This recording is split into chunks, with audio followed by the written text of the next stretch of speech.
Okay, hello everyone. Hold on one second. I am trying something new, which is also simultaneously streaming to Instagram. I've never done this before, so it's one of those bear with me moments. And we'll see if it all works out, but who knows? I don't know. We'll see. One second. I mean, maybe it's going live. I really don't know. I don't think so. We'll figure it out next time. To be continued. Someone has to coach me on that part. I think I know tech, but I don't know tech. Anyway, today we are excited, or at least I am excited to share that it's not officially golf season, but the weather is looking very promising. And it behooved me to share some knowledge and wisdom and just some insights. How are you going to get ready for outings and prepare your mindset for golf over the next 18 weeks? Why 18? Obviously, we like that number, but 18 is a good enough time. If you started next Monday, giving yourself 1 week to prepare, and set a few SMART goals, by July 21st, you might be decent enough to get invited back to another golf outing. No, you won't be a pro, you won't be Tiger Woods, you won't be excellent at all. Like today at 9 a.m., you've got Rory and JJ at the Players Championship competing in sudden death on the 16th, 17th, and 18th hole at the Players Champion at TPC Sawgrass because they both finished with 12 under. And so what that means is we get one more day of golf with them. So you can watch.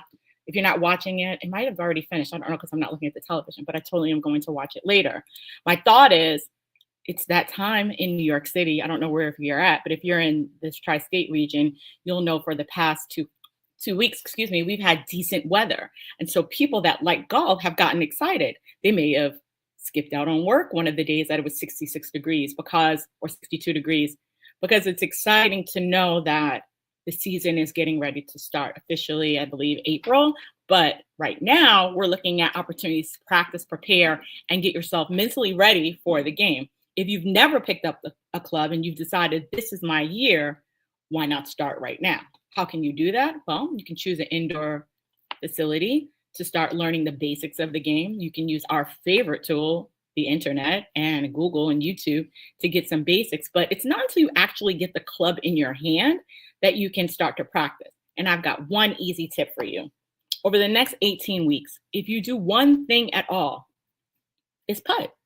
That's the easiest thing you can do in my New York City apartment or at the mini golf and the putt golf. You can putt.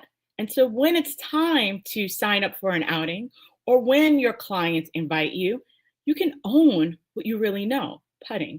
Now, I'm not saying you should not know anything about the game and go out there completely oblivious to basic things like the definitions and the common terminology. It's like going to another land and being obnoxious enough to never even learn some basic sayings like hello, greetings, thank you, please. Basic things that we learn when we travel to other countries. I'm assuming that, we try to have some respect and decorum when we enter into spaces that are not our own. But golf is the same way. It has its own language, it has its own culture. And if you're not already familiar with the game, the very least you can do is make Google your friend, make ChatGPT your friend, learn the very basics of the language. That's something that you can do. Pick a word a week, pick a phrase a week, pick a term a week, go from green to tee. Even the fact that you may not know what I'm talking about, great opportunity to learn. So knowledge is power. When we look at team building activities using the golf course, what I'm always focused on is helping people learn together to get outside of their comfort zone. And the mindset is, I don't know what I don't know. I've never done this before, so how can I expect to be good or excellent? And how do I prepare myself for doing something I'm not good at, I've never tried, and I'm uncomfortable with in front of people that see me as a leader, that see me as someone that knows everything? How can I not know this? And so the amount of vulnerability that comes up in those moments, it's groundbreaking, it's insightful, but it's more so an opportunity to teach you more about yourself and how you engage in situations when you're uncomfortable. you pretend to be an expert, or do you acknowledge that there's room for me to grow? So over the next 18 weeks, we've already talked about one, just learning terms. The two, putting. Like I've kind of said that one. You can get a used putter from any golf shop. You can ask them. You can go online on the Amazon. Well, I'm not going to promote anyone, but you can go online and you can find a used putter.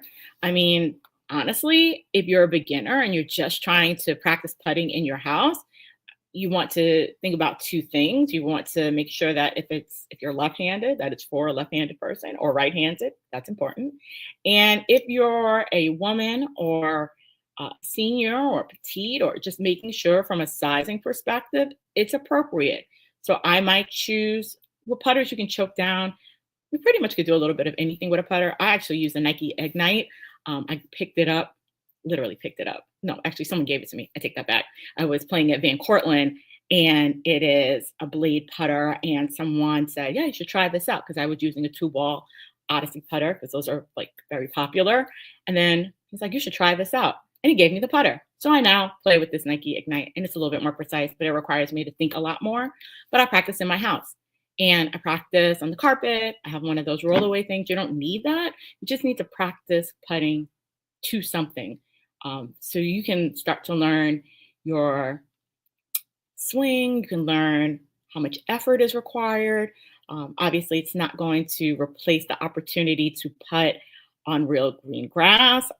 You don't get to see all of the nuances of a green and how each green is different, or the same green is different depending on where you land. Those are things that come from the experience. So experience-based learning will help you alter and change your strategy, something that we apply in golf.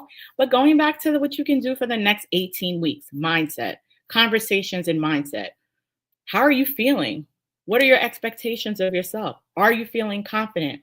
One of the things that we start with is, what is the feeling that you have when you put the club in your hand? And how does that translate to any new project, new opportunity? Are you overly critical of yourself?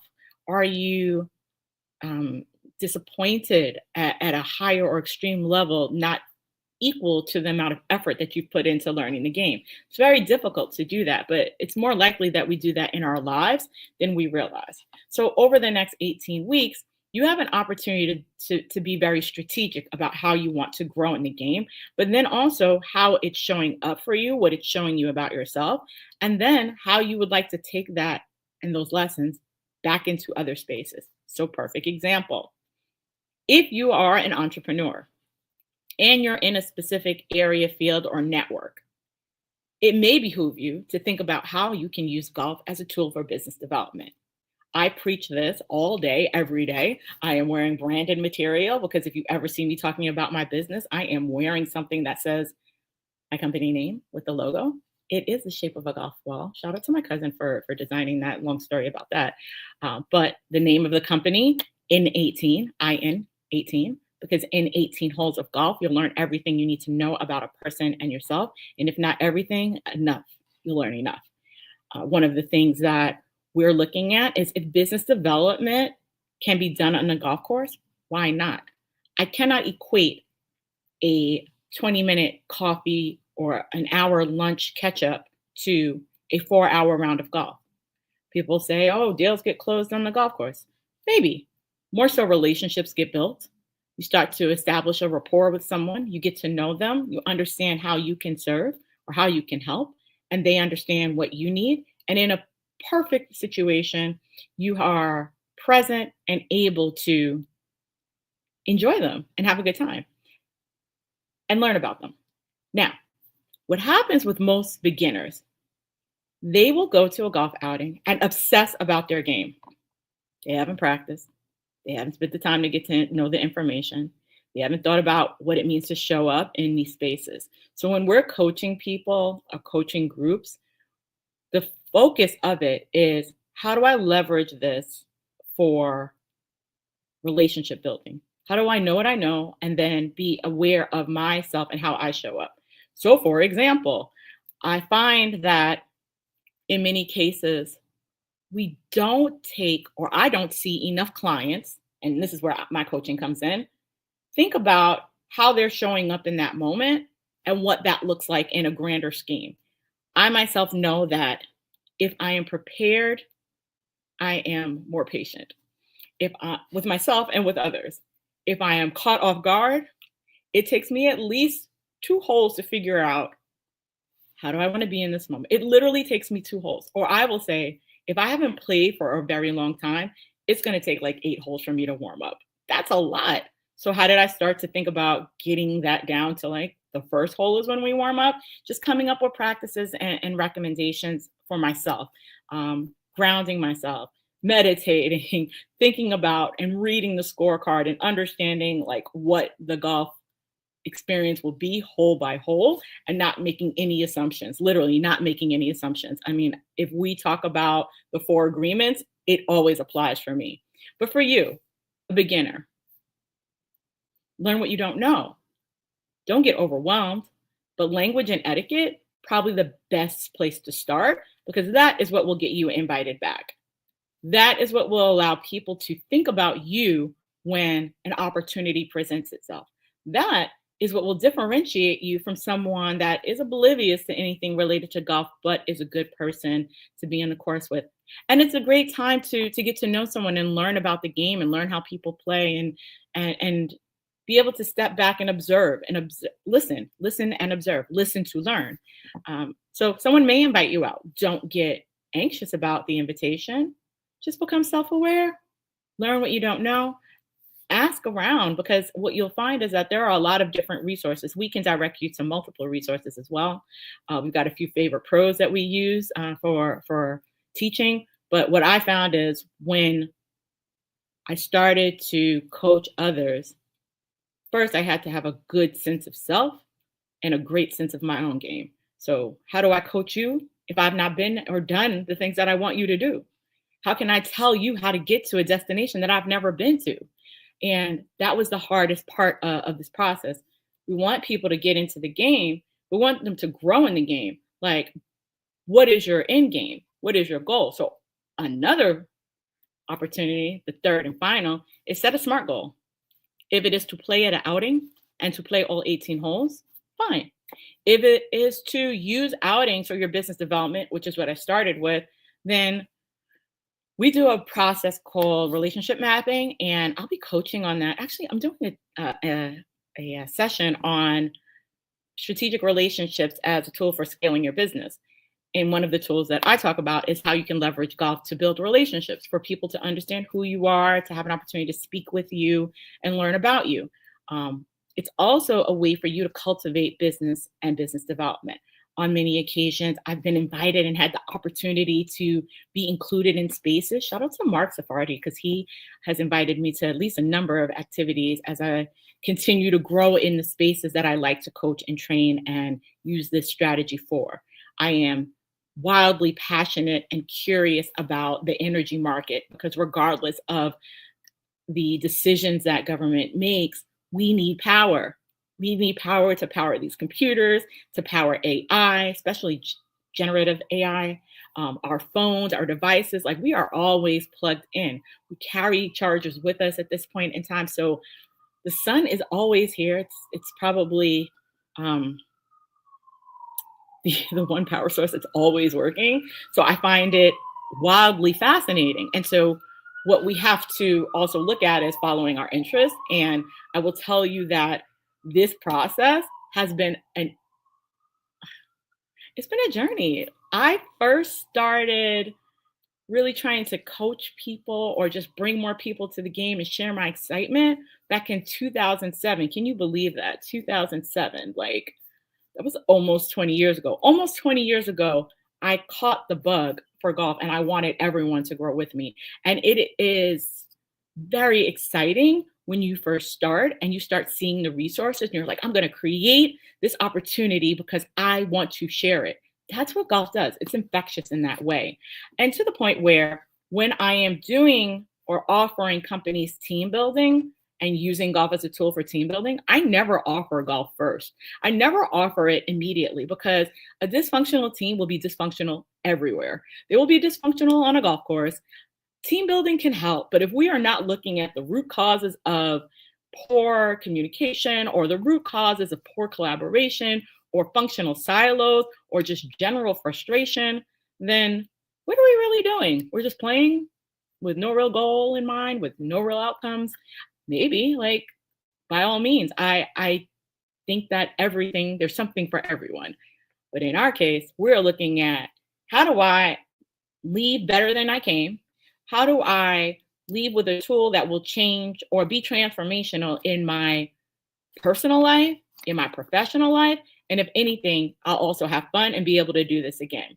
We're not selfish with that information. I am so passionate about making sure that if you're going to grow in the game, you have all of the tools. Now, accountability. I am keen on accountability. If I have given you that answer and I've given it to you multiple times and you have found that answer, then my expectation is you know that answer. Because how else can you step into a new space and be confident?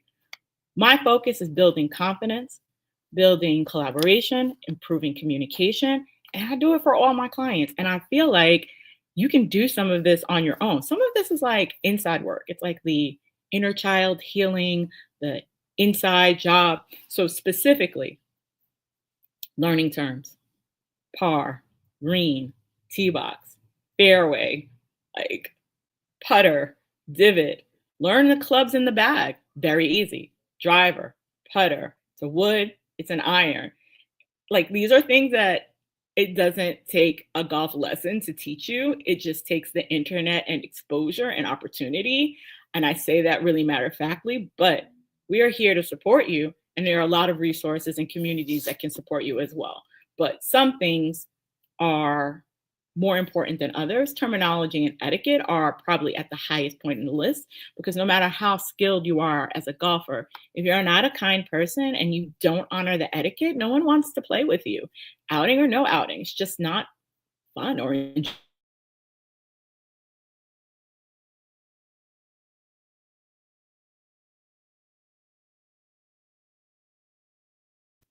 Then I would say, I'm not really sure what just happened. If you don't know this saying, then I would say Google that, get familiar with it, because in the end, it's about closing.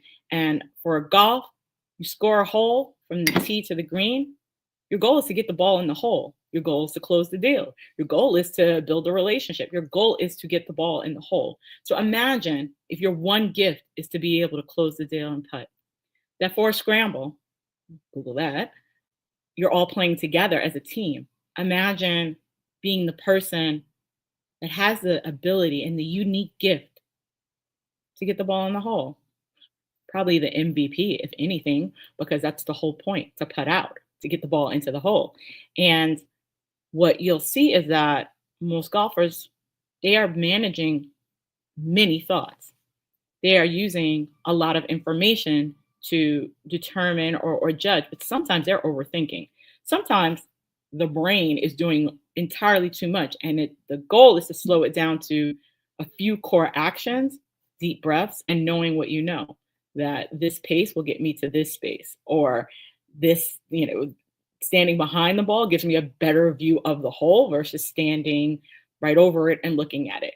And so that's actually a lesson that you can take when you do green reading, and an on-course lesson can help with that. A pro can help with that. I can help you with that. I mean, putting is all about strategy, all about making a few key decisions over and over and over again.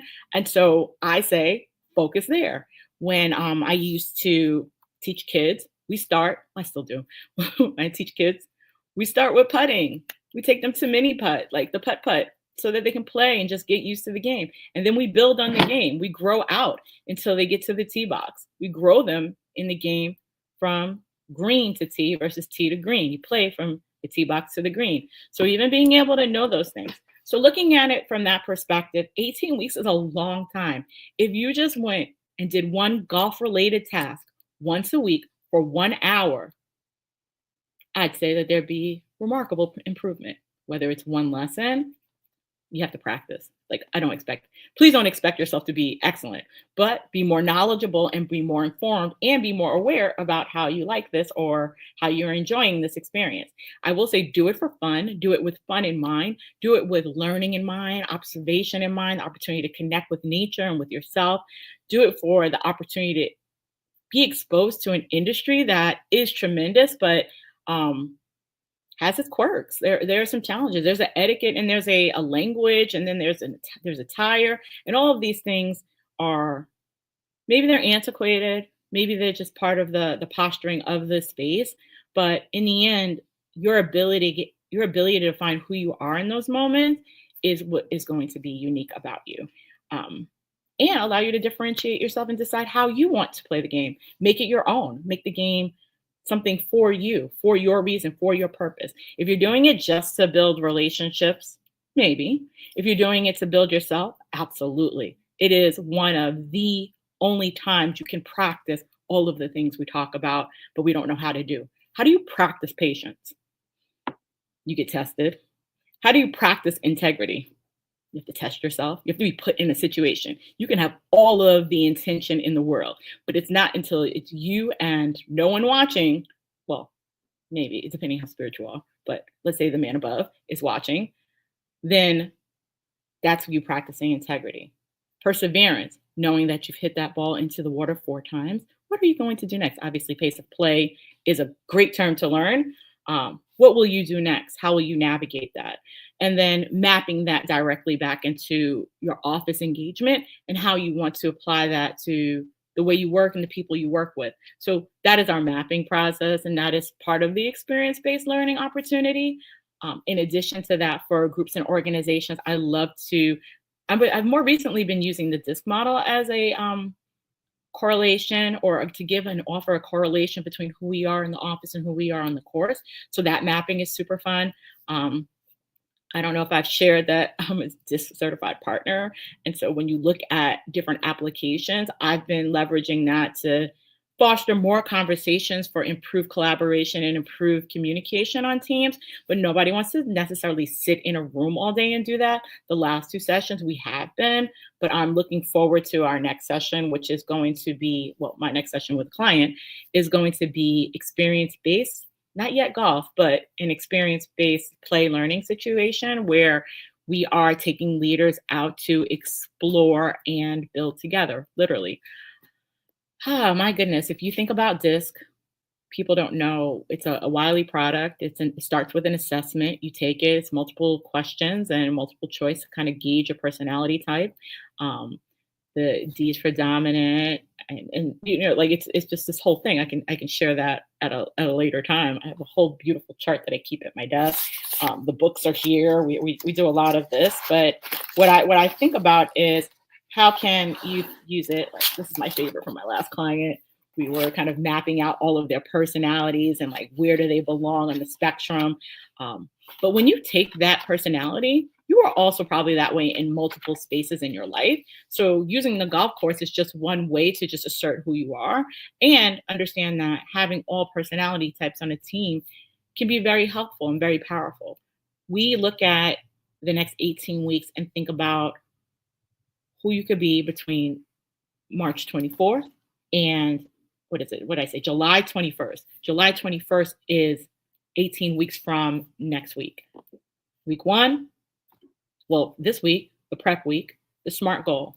I want to be an excellent putter by the end of 21, by July 21st.